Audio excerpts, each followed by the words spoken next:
The ROH Pure title is on the line. Samoa Joe set to defend against Nigel McGuinness. Pure title rules. Competitors are allowed 3 rope breaks and break up a pinfall or submission attempt. After he uses his 3 rope breaks, the ropes are in play for his opponent. There are no closed fists permitted. If you are caught using a closed fist, the referee will issue a warning. If you use a second closed fist, it will cost you a rope break. If you're out of rope breaks, you will be disqualified. There's a 20 count on the floor, and the Pure title can change hands on a countout or a disqualification. Samoa Joe and Nigel McGuinness about to lock it up for a second time. McGuinness with a side headlock. Nigel coming off that big feud with Colt Cabana. Cabana with the victory in our last show a week ago in New Jersey. Night of the Grudges. Cabana winning that matchup, selected a title shot at the ROH World title, which he will get later tonight. Nigel McGuinness awarded this matchup for the Pure title, despite losing that Soccer Riot match against Cabana last week, because of the great effort that Nigel has put forth in the past and his wins against Colt Cabana in the past. And Nigel McGuinness and Samoa Joe have had a very underrated series of matches here in ROH. The tag match at Weekend of Thunder Night 1, the matchup at It All Begins back in January, and the matchup at The Future Is Now in June. And we're going to see that rivalry renewed right here with the Pure title on the line. And in their past matches, Nigel has had his mouth or nose busted open at the hands of Samoa Joe in both of their singles matches. Going to work on the arm of Samoa Joe here early, right in the center of the ring. Todd Sinclair checking the shoulders.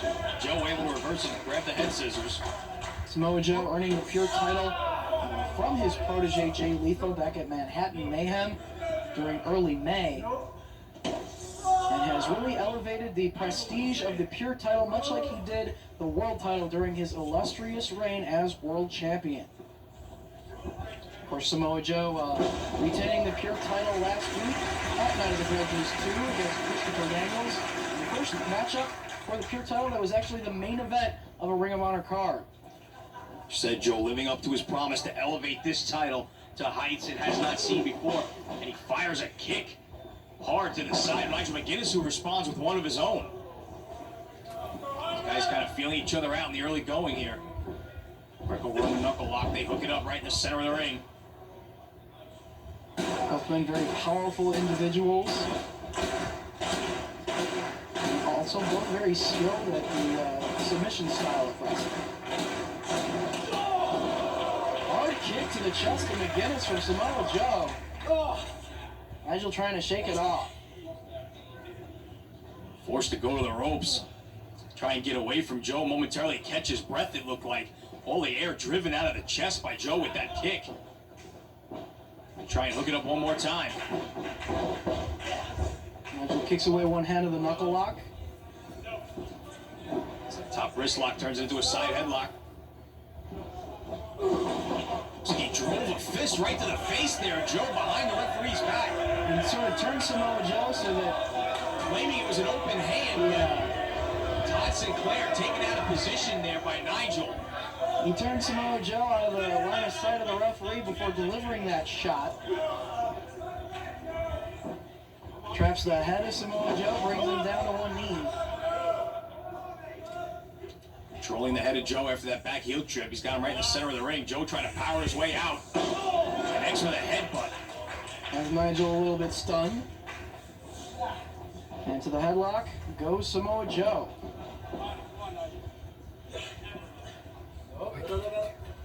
Nigel trying to work his way out of it. Brings Joe down to one knee into the wrist lock. Goes McGuinness. Again, using that foot right in the back of the knee of Joe to trip him down to one leg and negate that size advantage Joe has. Oh, he says he's grabbing the hair. Again, he gets the ref out of position and drives the fist. He might be just trying to infuriate Samoa Joe right here. Maybe bait him into using a closed fist himself to get that warning and put Samoa Joe at a disadvantage. Has the cravat right in the center of the ring. Turns into a side headlock. Holding onto it in the center of the ring. Takes him down with the side headlock takeover. Keeping the head trapped. Referee checking Samoa Joe's shoulders. We've seen Nigel more than bend the rules on more than one occasion. In his feud with Colt Cabana, we've seen the low blows, the shots with the iron. Here we are in a pure title match, and again the closed fist. And again, he had turned Samoa Joe so that his back was to the referee, so he couldn't see. And there's Samoa Joe utilizing the closed fist, and that's a warning.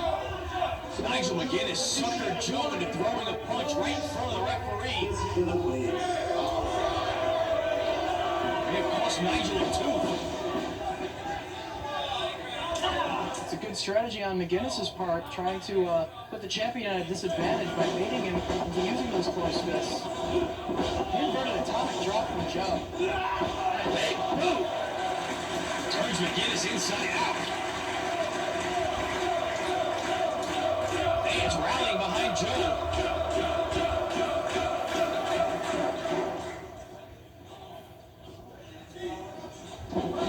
Takes Nigel down with the snapmare, chop to the back, kick to the chest.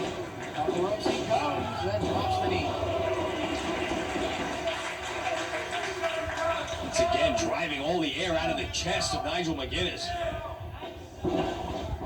Cover here, only a 1 count. Nigel gets that shoulder up off the canvas. Last time here in Williamsville, Samoa Joe defended the Pure Championship against James Gibson in a very memorable matchup. Gibson out of rope breaks, forced to tap out on that night. Two big guys just trading shots right in the middle of the ring. Hard bolo uppercut from Joe. Staggers into the ropes, right into a power slam. Nigel able to get his shoulder up, and right to the cross arm breaker goes Joe, but Nigel put on the bottom rope, and that's a rope break. And it's rope break number 1, charge to Nigel McGuinness. Nigel felt the pain of that cross arm break but immediately went to the ropes. Wisely. Trying to save his arm. Another headbutt from Samoa Joe. Nigel dishes forearms out in return. Gotta think it's a wise strategy this early in the match to give up a rope break quickly. Going for the crossbody, and Samoa Joe just stepped out of the way. Nobody home on the crossbody. Like I said, give up the rope break quickly. Senton across the back. Rather than struggle to break the hold to save the rope break. Cover. Only a 2 count.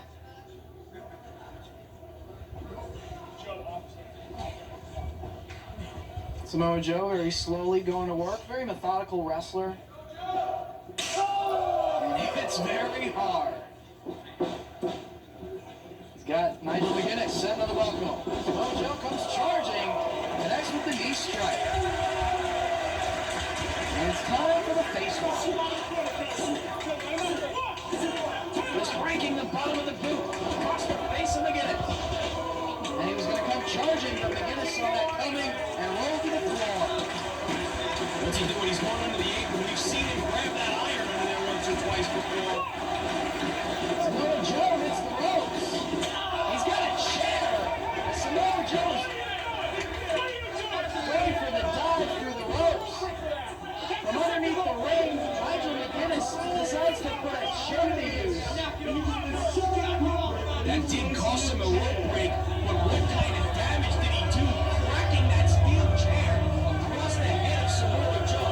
A calculated risk by Nigel McGuinness right there. Give up the rope break to do some serious damage with that steel chair. And that's exactly what he did. And he's now going to work on the arm of Samoa Joe, who may be knocked out from that chair. Look at the face of Samoa Joe. All sorts of pain, and he has to go to the ropes to force a break.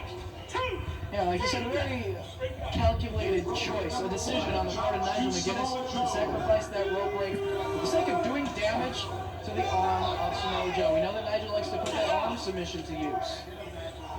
Also, the Tower of London, draping his opponent's legs over the top rope in the corner and driving him down with an ace crusher, which also does damage to the arm as well. Yeah, but that top wrist lock takes him over. Keeps that arm barred. Putting pressure down on the shoulder. He finds the legs as well and driving the forearm to the side of the face. Look To wrench back against the grain, popping the shoulder in the wrong direction there with the legs. Take the wrist down in the opposite direction. Ball strikes by Joe to the upper back in the neck region, trying to free himself in this position. Now elbows to the forehead of McGuinness. Finally breaks free of the hold.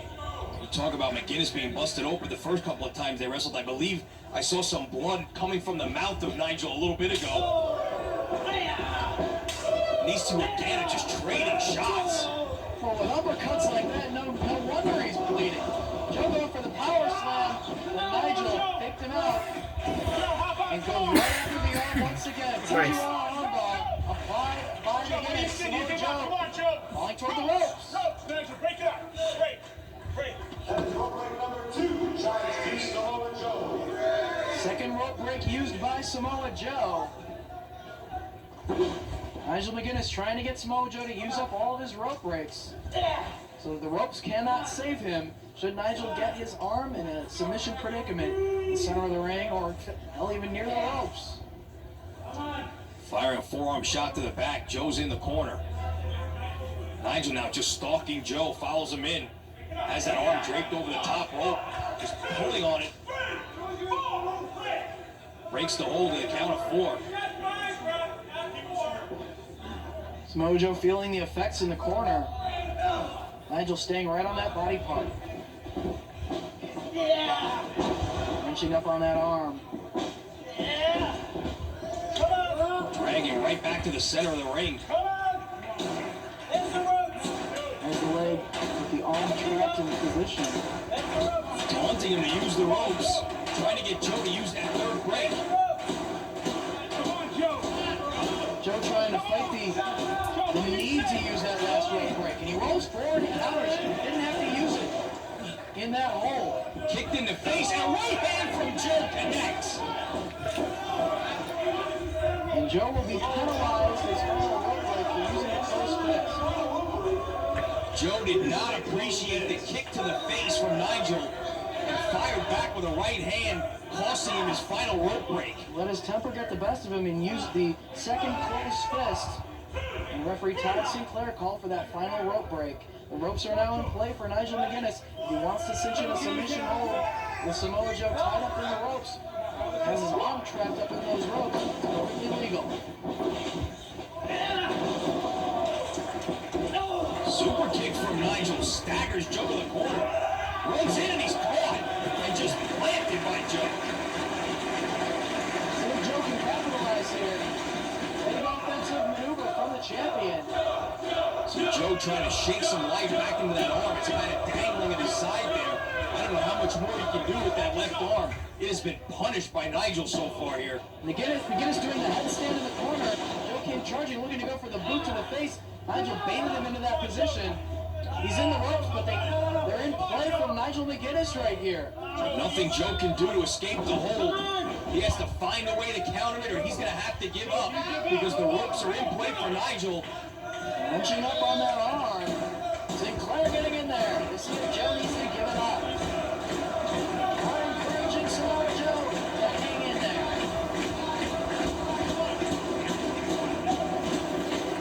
McGuinness changing it up. Still with the arm trapped in hammerlock position. Joe tosses him over top. Charges into the boot. Nigel up and over. And staying in the corner. He's caught with a boot to the face. This time Samoa Joe with the next maneuver. Nigel couldn't work his way out of the headstand in time to save himself. Both been feeling the effects. Sinclair administering the double count. Crowd starting to get behind the pure champ. Back to his feet is Samoa Joe. Look at that left arm.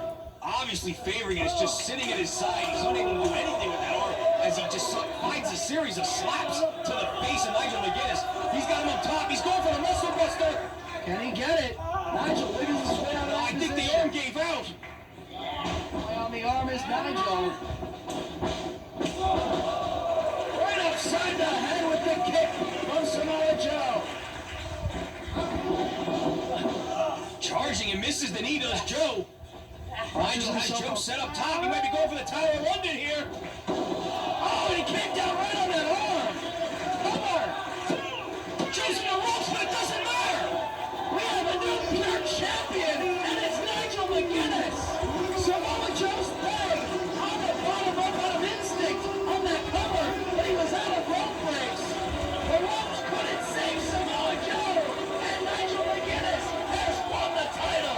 Samoa Joe, in my mind, is, you know, unequivocally one of the best wrestlers of my generation.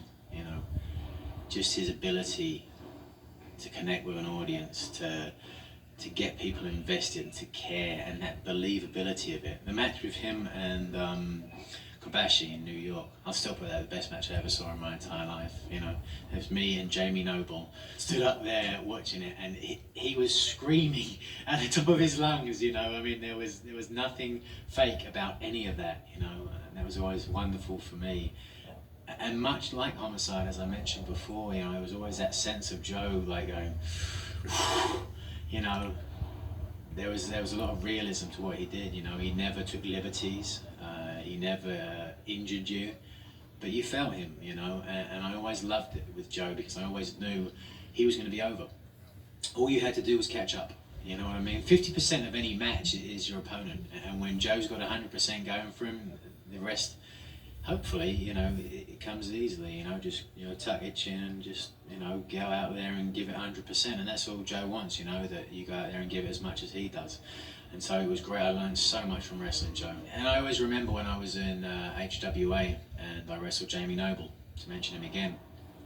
It was just a TV taping, wasn't much at all. It was about a 5-minute match, and he beat me. And when we got to the back, I'll never forget, he came up and shook my hand and, you know, said thank you very much for the match.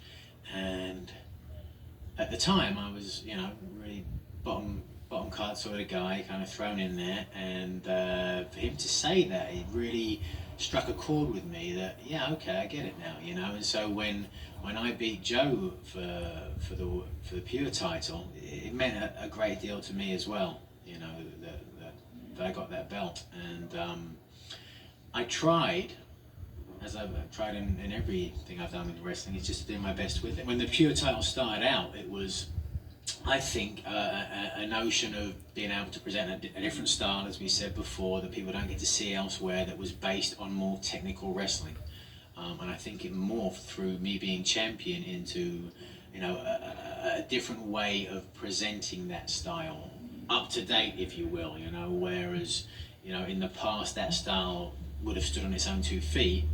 I think, you know, in my generation, it needed a few little tweaks here and there to really, you know, capture people for a long period of time. And so that's what I tried to do, and thankfully having such great guys to wrestle, hopefully managed to do something with it. The ROH Pure Wrestling